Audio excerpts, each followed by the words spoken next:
नमस्कार दोस्तों, आप सुन रहे हैं कुलबेली अपने होस्ट अभिषेक के साथ में। आज मैं लेकर आया हूं पंचतंत्र की एक और कहानी।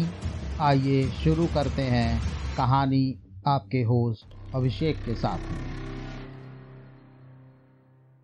खरगोश, तीतर और धूर्त बिल्ली। एक नगर में बड़े से पेड़ पर एक तीतर का घोंसला था। वो बड़े मज़े से वहाँ रहता था।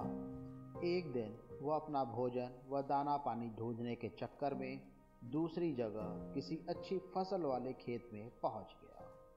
वहाँ उसके खाने पीने की मौज हो गई। उस खुशी में वो उस दिन घर लौटना भी भूल गया और उसके बाद तो वो मज़े से वहीं रहने लगा। उसकी ज़िंदगी बहुत ही अच्छी कटने लगी। यहाँ उसका घोंसला खाली था तो एक शाम को एक खरगोश उस पेड़ के पास आया।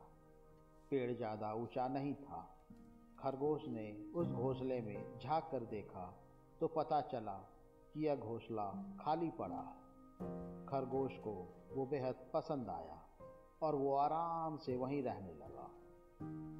कुछ दिनों बाद वो तीतर भी नए गांव में खा पी कर मोटा हो चुका था। अब उसे अपने घोंसले की याद सताने लगी तो उसने फैसला किया कि वो वापस लौट आएगा। आकर उसने देखा कि घोंसले में तो खरगोश आराम से बैठा हुआ है। उसने गुस्से से कहा, चोर कहीं के, मैं नहीं था तो तुम मेरे घर में घुस गए, निकलो मेरे घर से। खरगोश जवाब देने लगा, ये तुम्हारा घर कैसे हुआ? यह तो मेरा घर है। तुम इसे छोड़ के चले गए थे और कुआं, तालाब या पेड़ एक बार छोड़कर कोई जाता है तो अपना हक भी गंवा देता। अब ये मेरा घर है, मैंने इसे संवारा है और आबाद किया है। यह बात सुनकर तीतर कहने लगा, हमें बहस करने से कुछ हासिल होने वाला नहीं है। चलो किसी ज्ञानी पंडित के पास चलते, वह जिसके हक में फैसला सुनाएगा उसे घर मिल जाएगा। उस पेड़ के पास एक नदी बहती थी।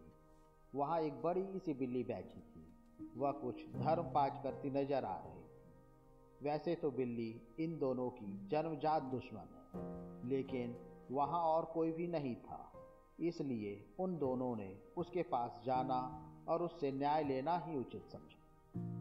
सावधानी बरतते हुए बिल्ली के पास जाकर उन्होंने अपनी समस्या बताई। हमने अपनी उलझन बता दी, अब आप ही इसका हल निकालो। जो भी सही होगा उसे वह घोंसला मिल जाएगा और जो झूठा होगा उसे आप खा लेना। बिल्ली बोली, अरे यह कैसी बात कर रहे हो? हिंसा जैसा पाप नहीं है कोई इस दुनिया में। दूसरों को मारने वाला खुद नरक में जाता है। मैं तुम्हें न्याय देने में तो मदद करूंगी, लेकिन झूठे को खाने की बात है तो वह मुझसे नहीं हो पाएगा। बिल्ली बोली, मैं एक बात तुम लोगों को कानों में कहना चाहती हूँ, जरा मेरे करीब आओ। तो खरगोश और तीतर खुश हो गए कि अब फैसला होकर रहेगा और उसके बिल्कुल करीब गए। बस फिर क्या था, करीब आए खरगोश को पंजे में पकड़कर मुंह से तीतर को भी उस चालाक बिल्ली ने पकड़ लिया और दोनों को खा गई। दोस्तों, इस कहानी से हम लोगों को यह शिक्षा मिलती है कि अपने दुश्मनों को पहचानते हुए भी उन पर विश्वास करना बहुत बड़ी बेवकूफ़ी है। दोस्तों, मुझे उम्मीद है आज की कहानी आपको ज़रूर पसंद आई होगी और रोचक कहानी सुनने के लिए हमें लाइक, सब्सक्राइब और कमेंट करते रहिए। तब तक के लिए अपने होस्ट अभिषेक को आज्ञा दें। नमस्कार।